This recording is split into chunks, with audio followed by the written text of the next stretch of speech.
en el nombre del Señor. Amén y amén. Mis hermanos, sin familia no hay sociedad. Sin familia no hay cultura. Sin familia no hay iglesia. Sin familia no hay historia de la humanidad. Por eso la familia sigue siendo ese núcleo que Dios estableció desde el principio. Y lastimosamente la institución de la familia está siendo bombardeada desde todos los flancos. Se rediseña el concepto de familia y en términos peyorativos se habla de las familias tradicionales, como quien dice, eso está mandado a recoger. Sin embargo, la familia sigue levantándose de una manera extraordinaria y persistiendo en un mundo cambiante. Aunque las formas cambien, la familia continúa porque fue instituida por Dios para que hubiera una historia de la humanidad. Y vamos a hablar un poquito sobre algunas familias de la Biblia, que si bien no son el mejor ejemplo para nosotros a imitar, a lo menos son un ejemplo para nosotros, para que lo imitemos. Y la Biblia dice que lo que se escribió, para nosotros se escribió, para nuestro ejemplo, para que no hagamos conforme ellos hicieron en términos de aquellas cosas desastrosas que pudieron ser en su momento histórico. Vamos a hablar, por ejemplo, ahorita del rey David, de la familia de David. ¿Qué tanto conocía David a su familia? ¿Qué tanto la familia de David lo conocía a él? Y sabemos que David era el dulce cantor de Israel. Un muchacho rubio y de buen parecer que estaba detrás de las ovejas de su padre en el campo. Quizá ninguno de su familia ni siquiera se acordaban de él hasta el día en que Dios lo llamó y lo ungió para que fuera rey sobre Israel. Pero David construyó muchas familias. David tuvo una familia disfuncional, con muchos problemas, con muchas dificultades, con violencia, con miedos, con de todo. Cuando uno hace un breve análisis de la historia familiar de David, uno va a encontrar que no tenían alternativas para conocerse mutuamente porque eran unas familias ensambladas de alguna manera. Era una cosa complicadísima porque David tuvo muchas mujeres y en ellas engendró sus hijos, muchos hijos. Voy a mencionar de paso solamente algunos que la Biblia menciona y por lo tanto son como los más relevantes por las cosas que pasaron con ellos. Por ejemplo, la Biblia nos habla de Salomón, nos habla de Amnón, nos habla de Absalón, nos habla de Adonías, nos habla de Tamar, ¿verdad? Son los más relevantes, repito, por lo que ellos hicieron en la historia del rey David. Uno encuentra entonces que hijos de tantas madres, cada uno de ellos con sus hermanos, pero todos se sentaban a la mesa como príncipes del reino. Sin embargo, uno encuentra que hubo muchas dificultades, no solamente entre los hermanos, sino incluso con su papá. Porque David, a más de los matrimonios que tuvo, matrimonios múltiples de su época, esa relación furtiva con Betsabé, la esposa de aquel hombre a quien mandó matar David para poder quedarse con su mujer. Recuerda, la mamá de Salomón.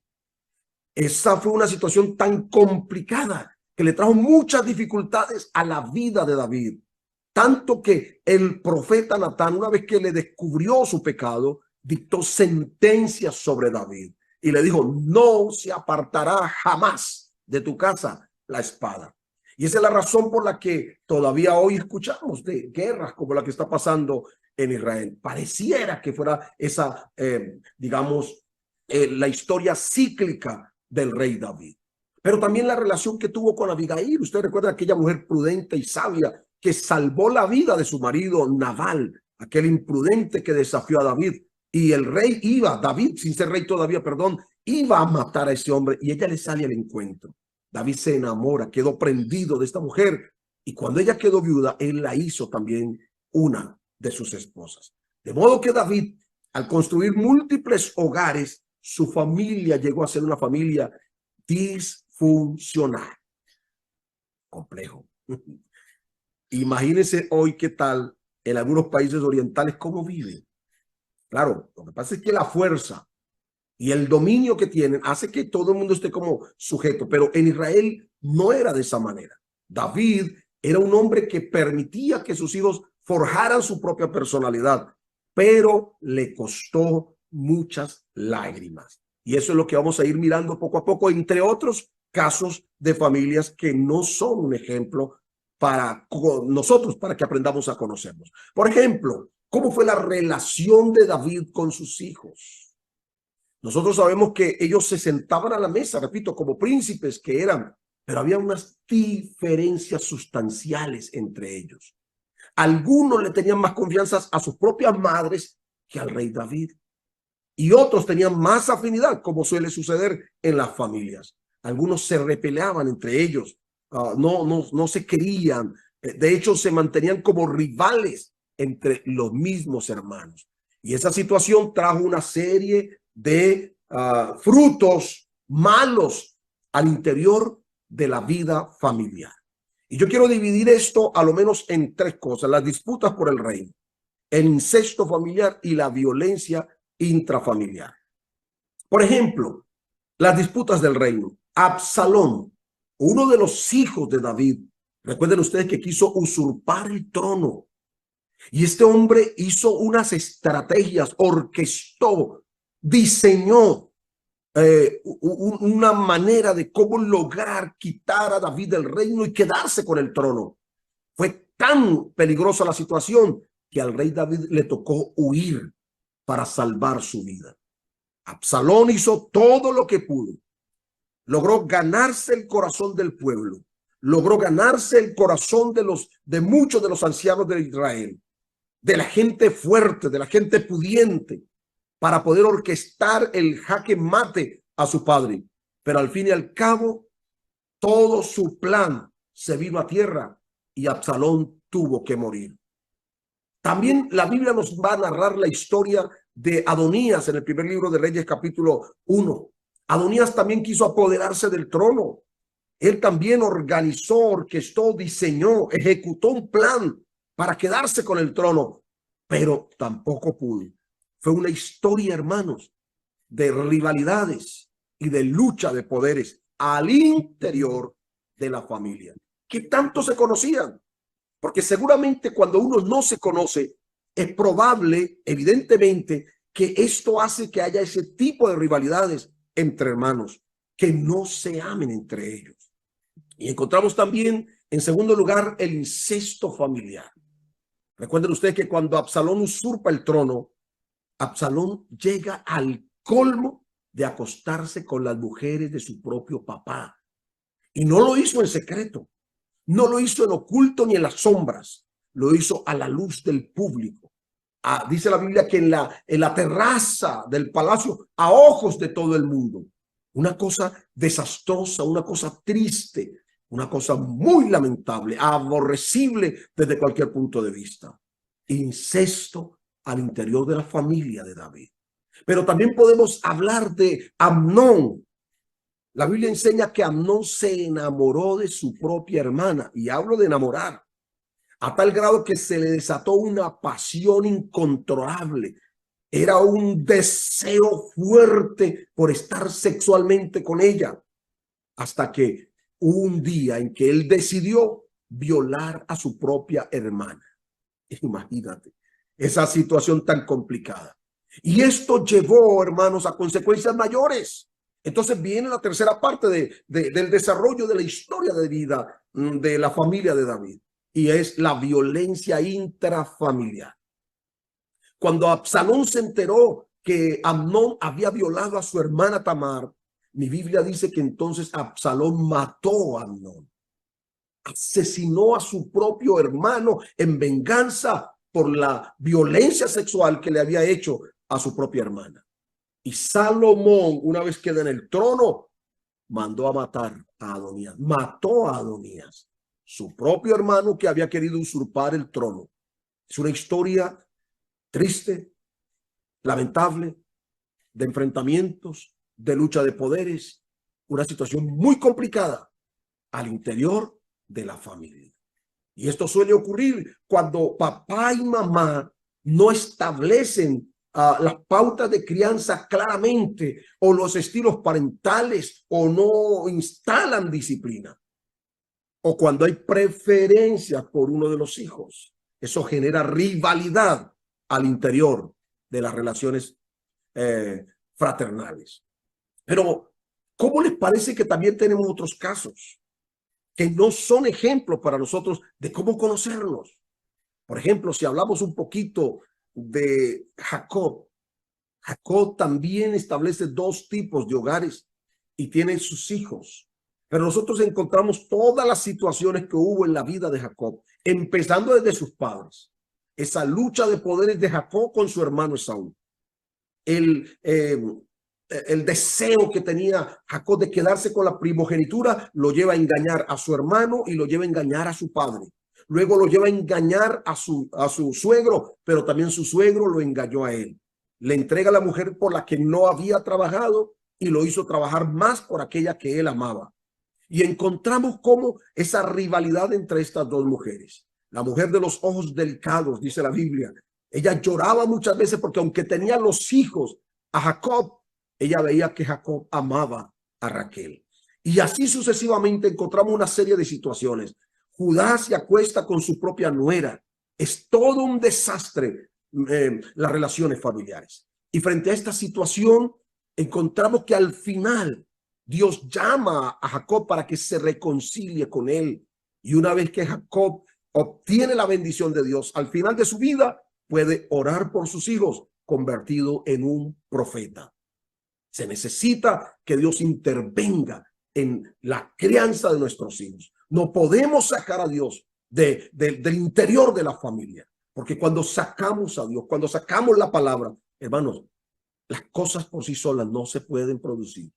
Los expertos nos dan pautas y ahorita más tarde vamos a hablar un poquito de algunas pautas de cómo buscar estrategias o ejercicios que nos puedan ayudar a conocernos al interior de la familia. Pero sin Cristo es imposible. La Biblia dice que el hombre que teme a Jehová será bendecido, su mujer llevará frutos, sus hijos serán como, dice que serán como flechas en la aljaba de él. Es decir, hay bendiciones cuando permitimos que Dios sea el centro de nuestra familia. ¿Qué tal si hablamos del sacerdote Elí? Sacerdote de Dios. Un hombre que parece que no pudo establecer la disciplina al interior de su casa. Pero la pregunta es, ¿dónde estaba la esposa? ¿Qué hacía la mamá con sus hijos? ¿Qué tipo de enseñanza le daba ella a sus hijos? Tanto que la Biblia dice que ellos eran impíos, que cometían fornicación incluso en el templo. Se robaban las ofrendas, por Dios. Una cosa impresionante. Pero el sacerdote, dice la Biblia, que escuchaba esas cosas y lo que hacía era un llamado de atención, pero nunca ejerció ni la autoridad ni la disciplina, parece ser. Esto entonces pudiera uno decir que es probable que él se dedicó tanto al sacerdocio hacia el pueblo que olvidó que él era el mismo sacerdote de sus hijos, como a veces nos suele pasar a algunos de nosotros los pastores. Le dedicamos tiempo a los adolescentes de la iglesia, les dedicamos tiempo a las hermanas de la iglesia, pero poco tiempo a nuestras esposas y poco tiempo a nuestros hijos. Yo creo que el llamado de Dios, y por eso el consistorio de ancianos y el departamento de familia, estamos trabajando para que el pastor entienda que su primera iglesia es su familia. Hay que trabajar con nuestros hijos, con los nuestros. Hay que conocerlos, hay que guiarlos, hay que enseñarlos, porque necesitamos salvar nuestras familias, compañeros que me escuchan. En el caso de Elí, tuvo que intervenir Dios al final, porque Elí, su familia, se le salió de las manos. Y si seguimos hablando de muchos otros casos, vamos a encontrar situaciones mucho más complicadas, familias tan disfuncionales que definitivamente trajeron mucho dolor y tragedia al interior de la familia. Nosotros pudiéramos hablar un poquito más, incluso de el profeta Samuel. Al final de sus días, los ancianos reúnen a Samuel y le dicen: Samuel, tus hijos no andan en tu camino. Qué triste que un hombre como el que menciona la Biblia, que Dios nunca dejó caer ninguna de sus palabras a tierra, al final sus hijos no andaban en el mismo camino de su padre. Es doloroso, es triste. La pregunta es, ¿qué pasó allí? ¿Qué sucedió? ¿Por qué a veces los que caminamos con Dios, padres que son fieles al Señor, padres y madres que usted ve que son constantes en los cultos, que oran, que ayunan, por qué a veces nuestros hijos no siguen nuestro ejemplo? ¿Será que nuestro ejemplo es débil hacia ellos? ¿Será que el testimonio es fuerte hacia los de afuera, pero al interior de nuestra familia nuestros hijos no nos creen? Hubo una hermana que era de esas hermanas consagradas hace muchos años en la iglesia. Ella oraba mucho y hablaba mucho en lenguas y profetizaba. Sus hijos iban al culto, pero ellos veían el comportamiento de su mamá en casa y decían, no, es que hay algo que no cuadra aquí. ¿Cómo es que mi mamá aquí es tan brava, grosera, atarbana, perdónenme las expresiones, pero en la iglesia es otra? Y ellos organizaron una pequeña trampa para su mamá. Un día decidieron decirle, mamá, ¿cómo te parece que oímos al hermano Rafael, al anciano, al más anciano de la congregación? Un viejito que siempre se hacía en la primera banca allí. No se podía ni arrodillar porque le dolían las rodillas, pero era un hombre consagrado y fiel. Pero ellos le dijeron, mamá, ¿cómo te parece que vimos al hermano Rafael fumándose un cigarrillo? La hermana les dijo, ¿cómo así? Vean el viejito. Eso fue un sábado. El día domingo la hermana se fue temprano y los muchachos le dijeron, mamá, nosotros no vamos a ir al culto hoy. Pero al ratico llegaron y se hicieron por allá atrás escondidos. Cuando estaban en lo vivo del culto y de la alabanza, la hermana se paró y empezó a saltar, a danzar y a hablar en lenguas. Y empezó a decir, humo, humo, humo. Y saltando llegó hasta donde estaba el pobre anciano y le puso las manos. El Espíritu Santo dice, humo, que tú estás fumando. El anciano la miró y solo inclinó su cabeza y siguió orando allí. Cuando terminó el culto, los muchachos se fueron rápido y llegando a la mamá a casa, ellos le dijeron, mamá, hoy hemos comprobado que tú eres mentirosa, que tú eres una falsa cristiana. Ella enojada les pregunta, ¿y por qué me dicen eso? Porque te pusimos una trampa y caíste. Pensábamos que las lenguas que hablaban eran del Espíritu. Pensábamos que cuando tú hacías esas cosas eran de Dios, pero no entendíamos cómo era que te portabas tan mal en casa. Pero eso que te dimos del anciano es mentira. O sea que Dios a ti no te habla. Eso indica que ellos no conocían a su mamá, ni su mamá conocía a esos muchachos. Hermanos, si no nos conocemos, no nos autopercibimos como miembros de la familia. Y al no autopercibirnos como miembros de la familia, nos sentimos que no somos parte de ella. No nos identificamos con ella, no tenemos sentido de pertenencia. Y eso hace que nuestra familia se haga más disfuncional, más distante, unas relaciones totalmente difusas y a veces donde no se sabe quién es la autoridad en casa. Tenemos un caso más, Josué. Cuando a mí me invitan a programas de familia, yo a veces pienso bajo ese lema que muchas veces colocamos, pero yo y mi casa serviremos a Jehová. Y yo siento un poco como, no sé, me lleva a la reflexión porque Josué, aunque fue un tremendo conquistador, lo que hizo al final de sus días parece que hizo una ruptura entre su generación y la generación que le siguió. Porque cuando él al final de sus días reúne al pueblo, les lanza un desafío, un reto, y le dice, si ustedes quieren servir a los dioses que sus padres sirvieron al otro lado del río, si a ustedes les parece bien, háganlo. Pero si les parece bien, sirvan a Jehová. Al fin y al cabo, ustedes van a decidir, pero yo y mi casa serviremos a Jehová. Suena bonito. Me encanta la frase, pero algo pasa en la transmisión del liderazgo de Josué a la generación que viene. Porque terminado el capítulo 24 de Josué, empezamos el libro de Jueces y encontramos que se levantó después de Josué una generación que no sabía quién era Jehová ni conocía a Josué. ¿Qué quiere decir? Que desconocieron su liderazgo, que desconocieron su espiritualidad, que desconocieron al Dios de Josué, porque él se encerró con los suyos. Pero ¿qué pasó con sus hijos? ¿Qué pasó con la generación que le seguía a Josué, su segunda generación? ¿Qué pasó con los hijos de sus hijos que no conocieron a Jehová y desconocieron a Josué? Hubo una ruptura en esa transmisión. Es importante decir que yo y mi casa serviremos a Jehová, pero ¿bajo qué condiciones? ¿Qué pautas de crianza estoy utilizando? ¿Cuál es el estilo parental que yo tengo, que estoy proyectando a mis hijos? ¿Qué es lo que estoy haciendo para que ellos puedan seguir a Dios? Frente a esas situaciones, mis hermanos, esas preguntas, no tengo la respuesta. ¿Qué pudo haber pasado entre Josué y la generación que se levantó después de él? Por eso, si seguimos leyendo, dice que cada quien hacía lo que mejor le parecía. Es una situación social, cultural y espiritual muy terrible.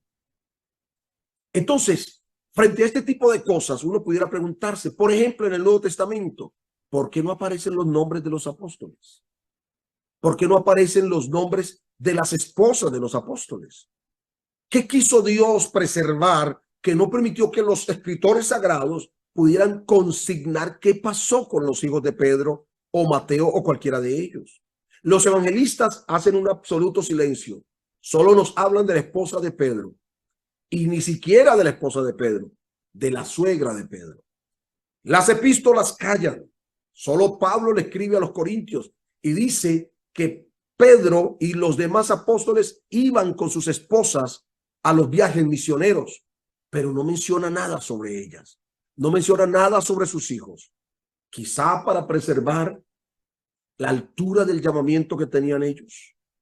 O tal vez sus hijos eran tan naturales como cualquiera otro que cometían tantos errores y que no se quiso consignar.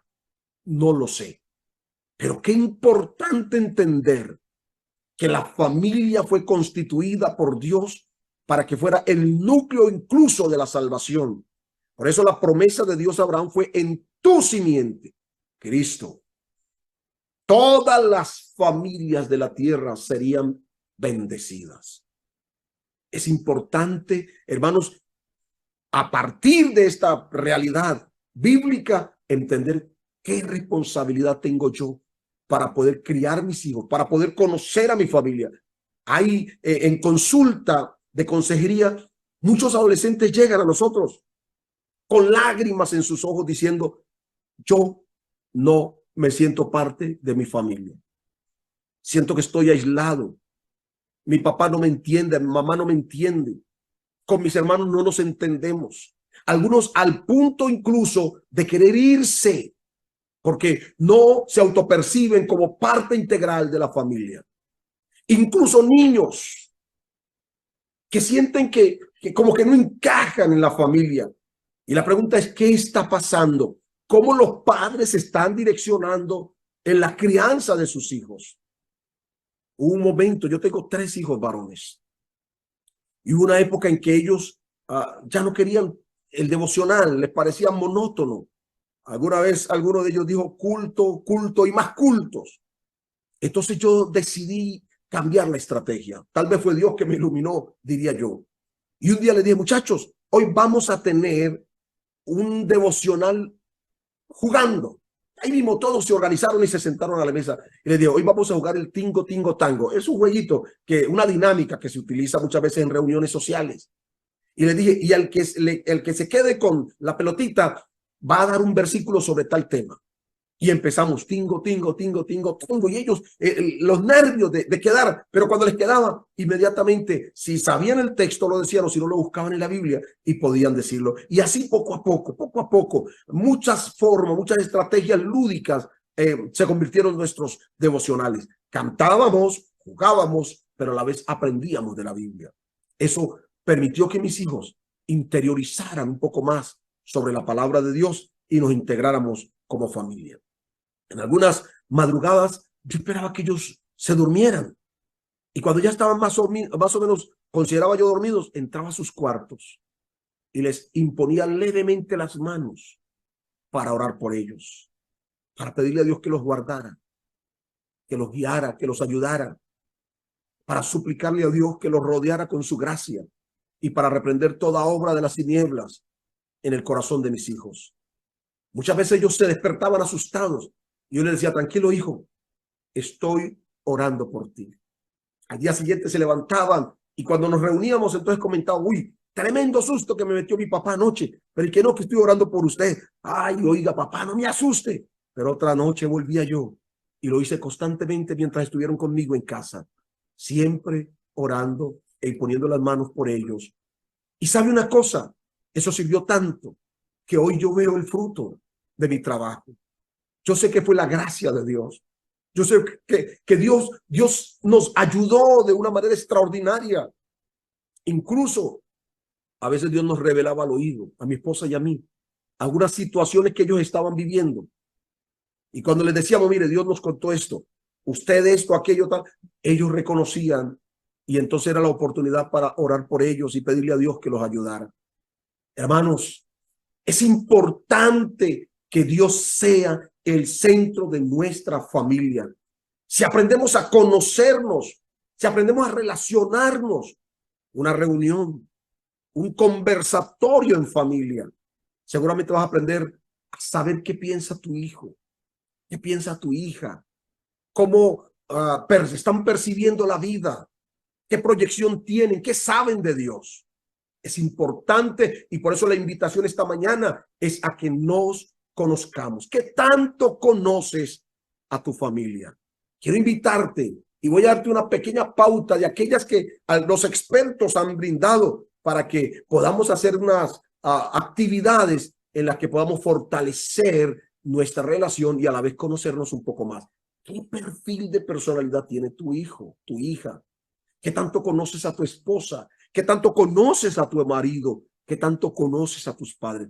Qué interesante cuando aprendemos a integrarnos de tal modo que yo sé cómo piensa, a lo menos intuyo cómo piensa, cuáles son sus emociones primarias, qué está sucediendo con mi hijo, con mi hija, qué cambios súbitos está dando. A veces los niños cuando están siendo abusados o están empezando a consumir algún tipo de sustancias psicoactivas, su comportamiento empieza a cambiar y los padres no se dan por enterados porque no conocen a sus hijos. Permítame entonces, voy a tratar de darle a usted algunas pauticas que nos pueden ayudar. Hay una actividad que se denomina dando y recibiendo retroalimentación positiva. Les invito a que hoy domingo, después de la dominical, después de que hayan almorzado y descansado, tipo 4 de la tarde, reúnase en familia, reúnase con sus hijos, con su esposa, con su esposo. Reúnanse en familia y tomen unos recortes de papel para que podamos o para que puedan hacer ustedes esta actividad. Los objetivos de ella inicialmente son que se desarrolle la conciencia del valor que le damos a la familia y que logremos comprender cuánto nos valoramos. Entonces, con esos recortes de hojas y de lapiceros, por favor, hagan la siguiente actividad. Allí en familia, distribúyanse los papeles, ¿verdad?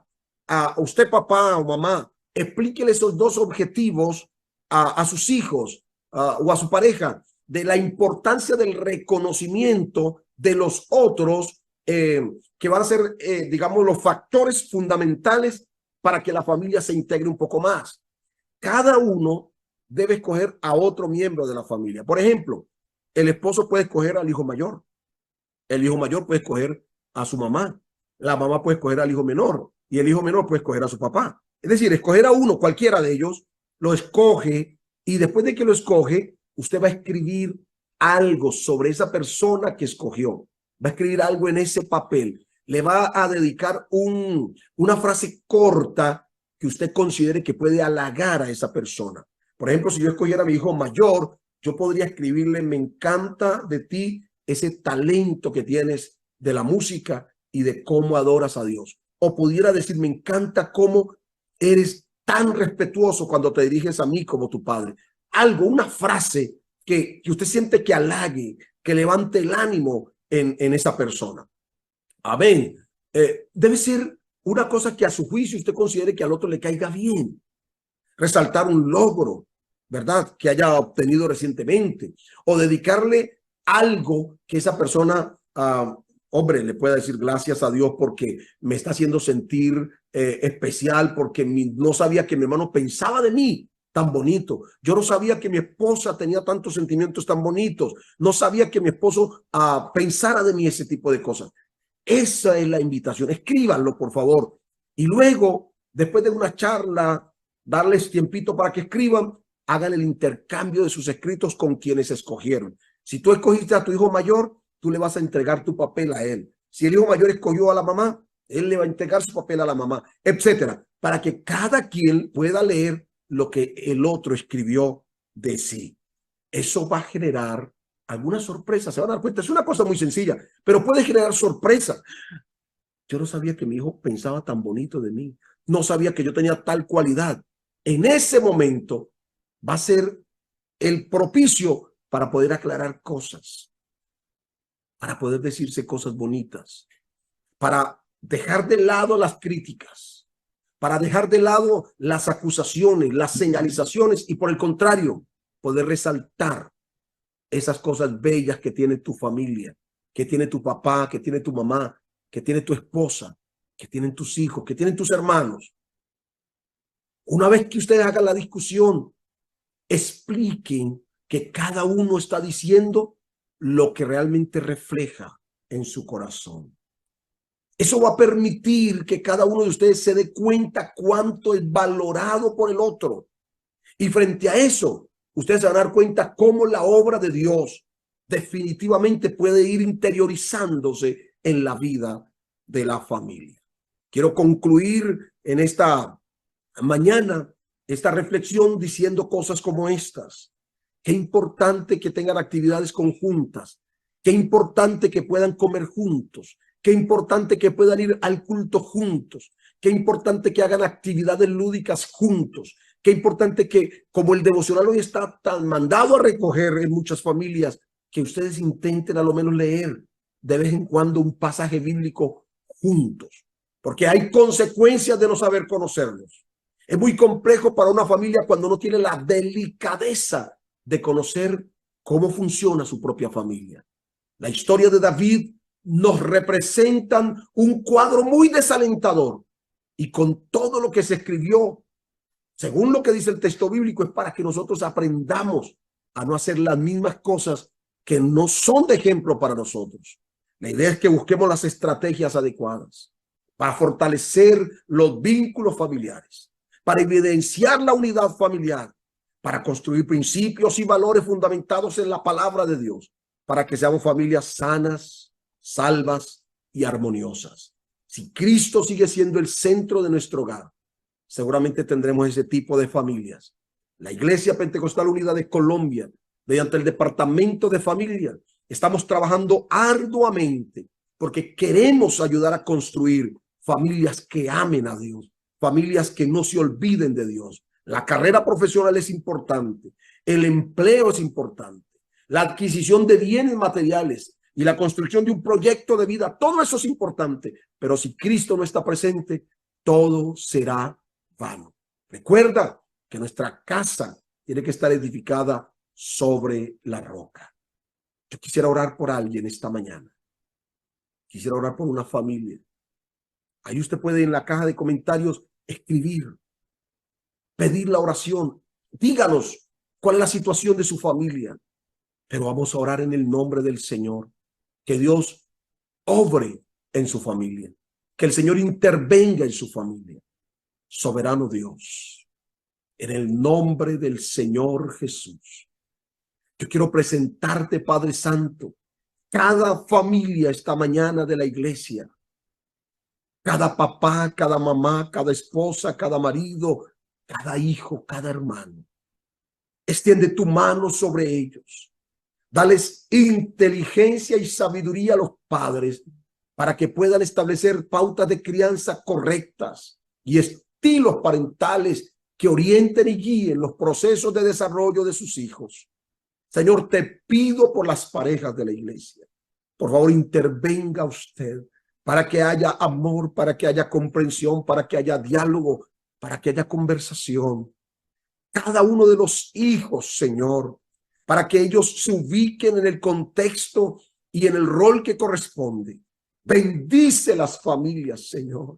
que haya unidad entre los hermanos, que se puedan conocer al interior de la familia, que haya unidad, Padre Santo, que tú seas el centro del hogar, el centro de la familia, que no falte tu presencia, que ese Salmo 128 se cumpla, Señor. La Biblia dice que el hombre que teme a Jehová, así será bendecido. Una mujer productiva, unos hijos que son bendición como la aljaba. Oh Dios, que sean edificados en tu palabra. Que cada pastor esta mañana, al enseñar la palabra, esa palabra llegue al corazón de cada miembro de la familia, de cada persona, de cada integrante, para que podamos crecer en el nombre de Jesús. Gracias, Señor. Un abrazo para todos ustedes, hermanos, en el set.